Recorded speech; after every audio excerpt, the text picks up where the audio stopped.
السلام علیکم، میرا نام ہے محمد پرویز اور آپ دیکھ رہے ہیں میرے YouTube channel to the point. آج کی اس ویڈیو میں ہم بات کریں گے کہ لیپ کا سال کیا ہوتا ہے۔ جس سال 29 فروری ہو تو یہ سال لیپ سال ہوتا ہے، یعنی ایسا سال جس میں فروری کا مہینہ 28 کے بجائے 29 دن کا ہوتا ہے۔ گویا اس برس 365 کے بجائے 366 دن ہوں گے۔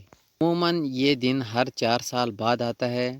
یہ وہ سال ہوتا ہے جو 4 پر پورا تقسیم ہو جائے، جیسے 1996، 2000، 2004 4 پر پورے تقسیم ہو جاتے ہیں، اسی لیے یہ لیپ سال تھے۔ یاد رکھیے، جو سال 100 پر پورا تقسیم ہو وہ 4 پر پورا تقسیم ہونے کے باوجود بھی لیپ کا سال نہیں ہوگا۔ 400 پر پورا تقسیم ہونے والے سال بھی لیپ کے سال ہوں گے۔ یہی وجہ ہے کہ 1900، 2100، 2200، 2300 لیپ کے سال نہیں، جبکہ 2000 اور 2400 لیپ کے سال ہیں۔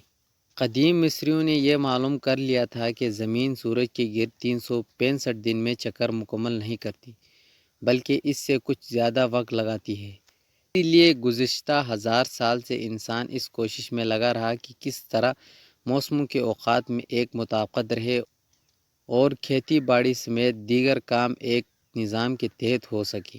زمین کا سورج کے گردش کا دورانیہ 365 دنوں کا نہیں ہے، بلکہ چوتھائی دن سے زیادہ ہے، یعنی کہ 365 دن، 5 گھنٹے 49 منٹ اور 12 سیکنڈ شامل ہے۔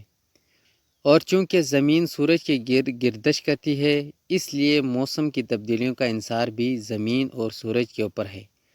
اسی لیے اگر ہر سال 365 دن کا رکھے تو ہر سال میں چوتھائی دن کا فرق پڑتا رہے گا اور کیلنڈر موسموں سے دور ہونا شروع ہو جائے گا۔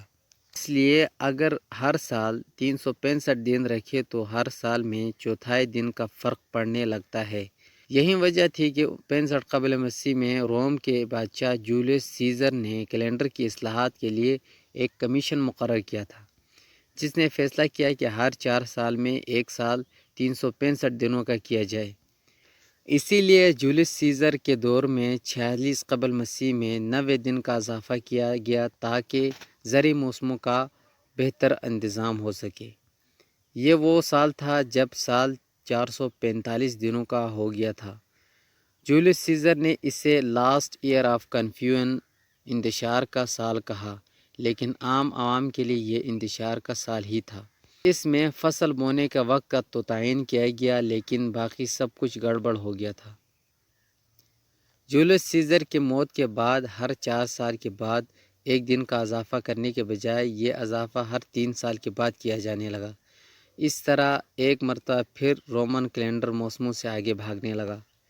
یہ مسئلہ جولیس سیزر کے بعد آنے والے اصلاح پسند بادشاہ اگسطس سیزر نے 8 قبل مسیح میں حل کرنے کی کوشش کی۔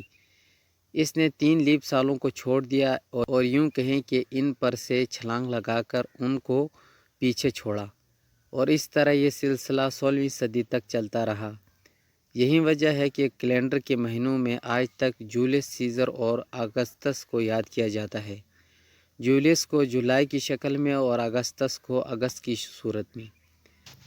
جامعہ کراچی میں قائم institute of space and planetary astro physics کے اسسٹنٹ پروفیسر شاہد قریشی کہتے ہیں کہ کیونکہ ہر سال زمین سورج کے گرد چکر لگانے کے دورانیے میں فرق ہوتا ہے، اسی لیے 16ویں صدی میں پاپ گریگوری 13 نے اس کیلنڈر میں تبدیلی کر کے یہ مسئلہ بھی حل کرنے کی کوشش کی۔